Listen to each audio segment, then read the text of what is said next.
kuhain ko yung bonsai na yun. At ilalagay po natin sa paso. Paso ng bonsai.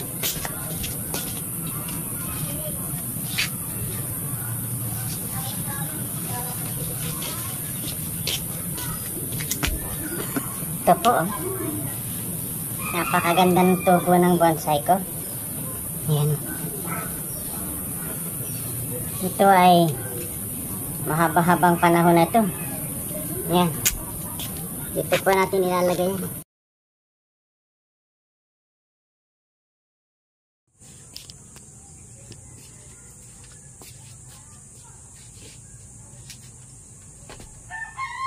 Dito. Ayan, dyan po natin isusukat yan.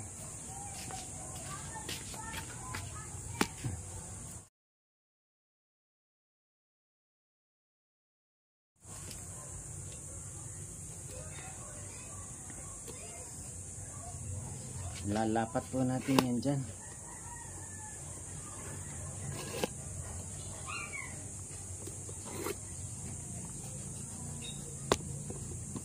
Ayan po. Pagka nailapat, lapat na natin yan dyan. At naitrim na natin yan. Naibaluktot-baluktot ang mga sanga nyan. Marahil ay mas maganda ang pwesto niya ngayon. Ayan po.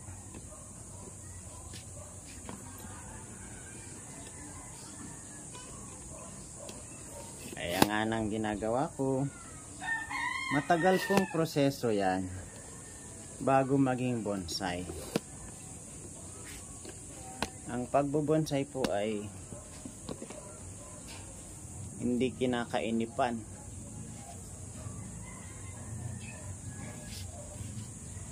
Ito pong bonsai ko na to.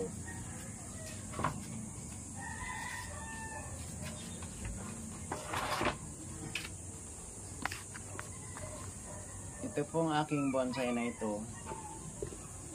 Ito. Ay dito po ilalapat. Ito po oh.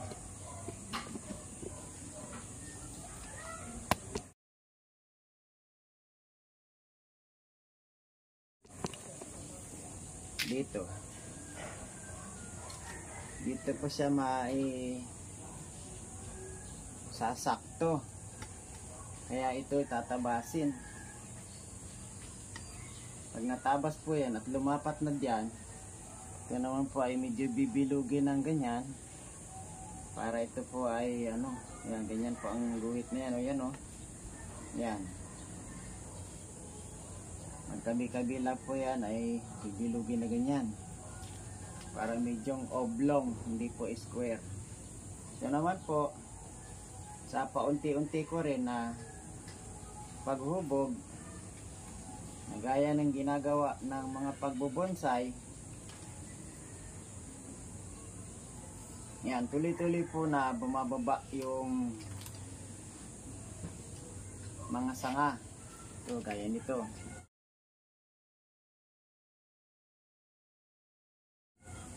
Ito ay marahil siguro kung mas mababa pa na bonsai ang gagawin natin,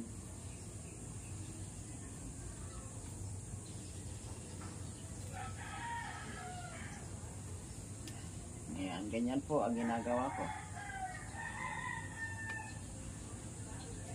Yan pong pinakita ko sa inyo na pinaka base niya na yan, yung pinakapaso niya na yan, ay gagawin ko pa po yan. Ayan. Ngayon po ay tali-tali lang muna ang gagawin natin sa ating bonsai. Ayan. Ito ay pababain dito. Ito naman ay nandito. At ito pong isa na ito. Ang plano ko po ay tanggalin itong isang malaki na ito. Itong isang malaking sanga ay tanggalin Pero napakaganda naman po kapag kapapaganon. Ito na lang po ang tatanggalin natin. Ito.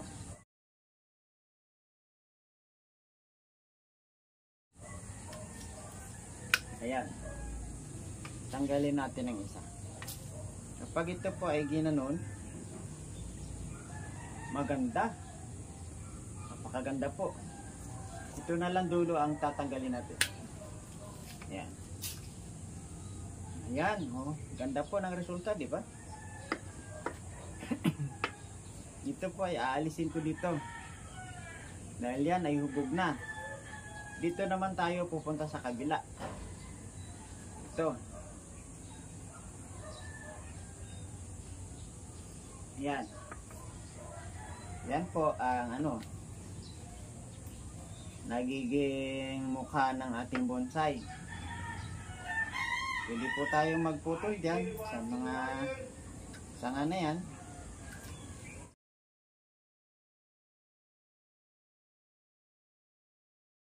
Huwag po kayong mag-alala, siya po ay hindi tampuhin na kagaya ng ibang puno na kapag ka binawasan mo ang sanga ay mamamatay.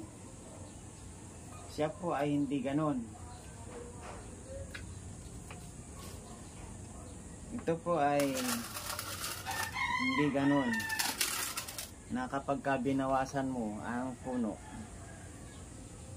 ay namamatay.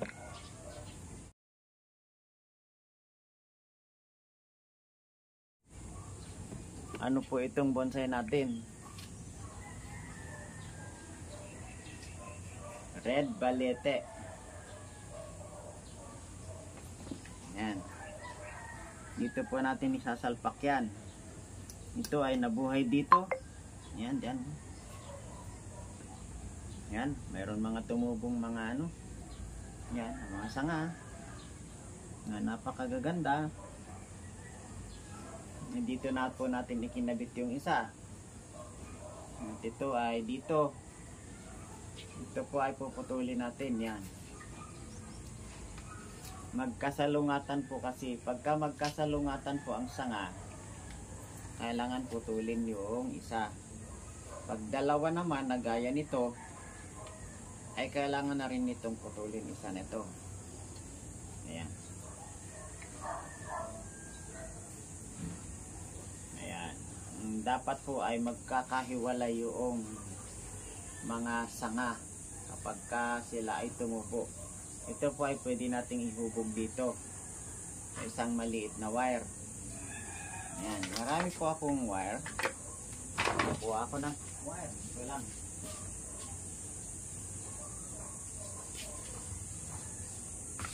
Ayan po, oh.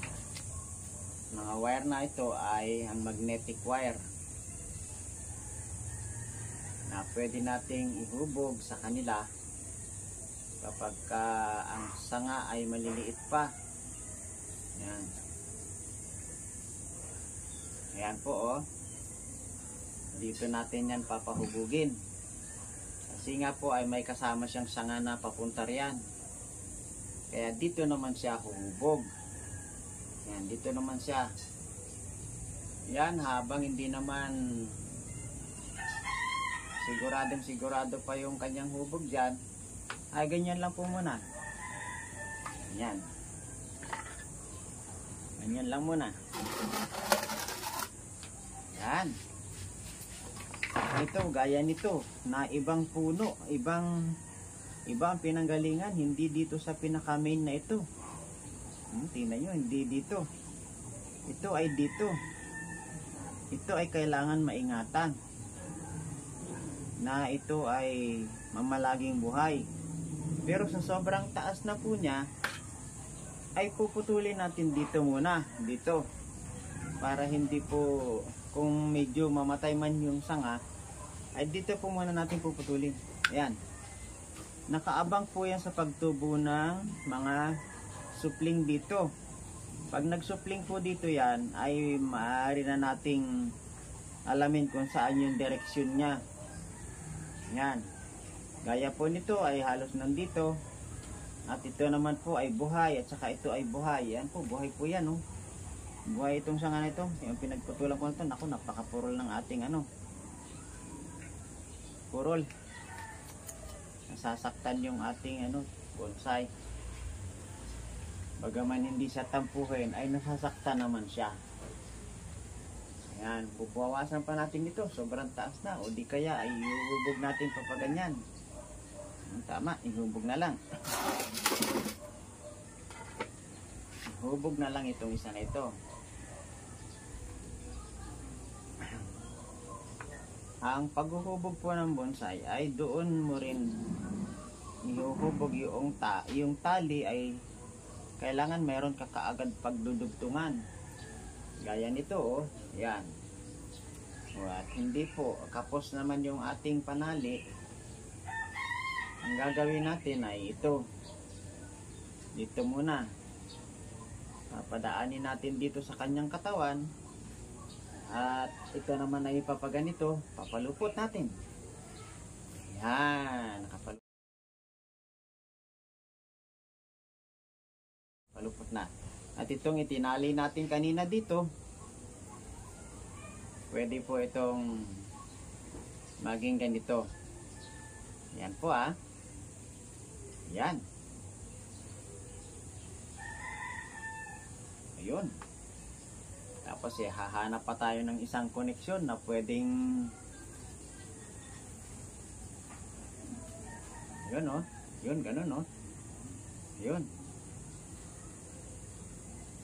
Hanapan ko po ng isa pang dito para matali dito. Ayan, para masentro na ganyan, para tamang-tama itong mga ito. Ayan.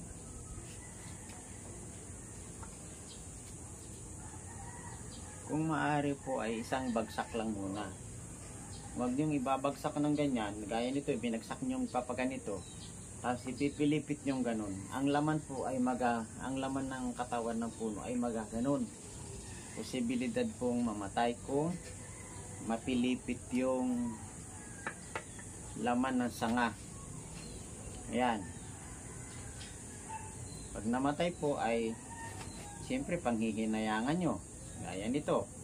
Kung yan po ay papaganyan lang, ayan, pwede pong paganito lang. Yan po kung yan po ay papaganyan lang, ayan, pwede po yan, ganyan. Ayan po. Tingnan nyo, pwede naman po yan. I-hold lang natin at yung tali ay pwede nating i-ganon lang yan pwede pong itali dito sa kanilang mga ugat. Ayan. Ayan po, ganyan lang Yan. Ngayon, tignan nyo yung ating bonsai.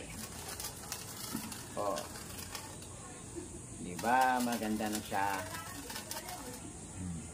Ito po ay hinihintay natin kung kailan siya magsusupling. Dahil nakabukod siya ng puno.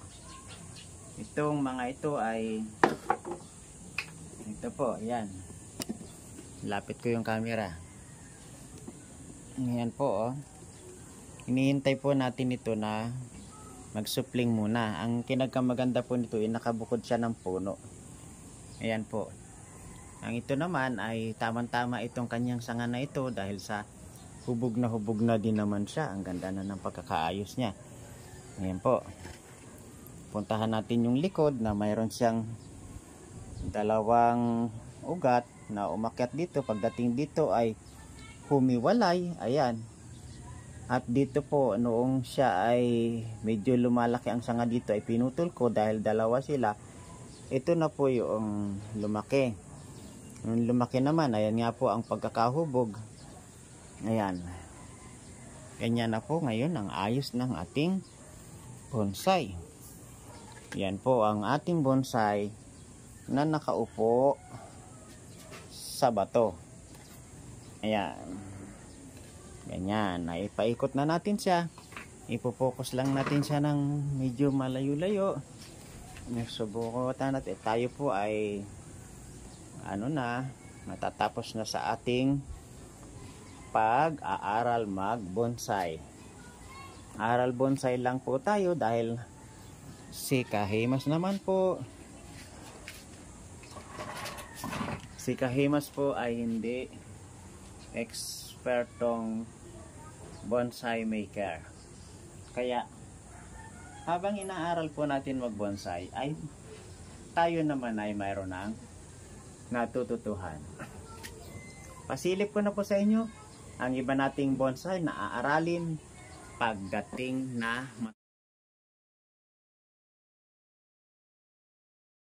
matapos natin ito. Ayan po. Ayan. Ayan pa po yung isa. Oh. Ayan. Ito pa po yung isa. Ayan. Yan po yung ating mga pag-aaralan bonsaiin. Kayo mas babay po. Happy Sunday po at happy holiday sa inyo. Kapag kayo po ay aalis, mag-ingat na rin po kayo. Dahil sa masaya ang buhay kapag walang disgrasya. Bye!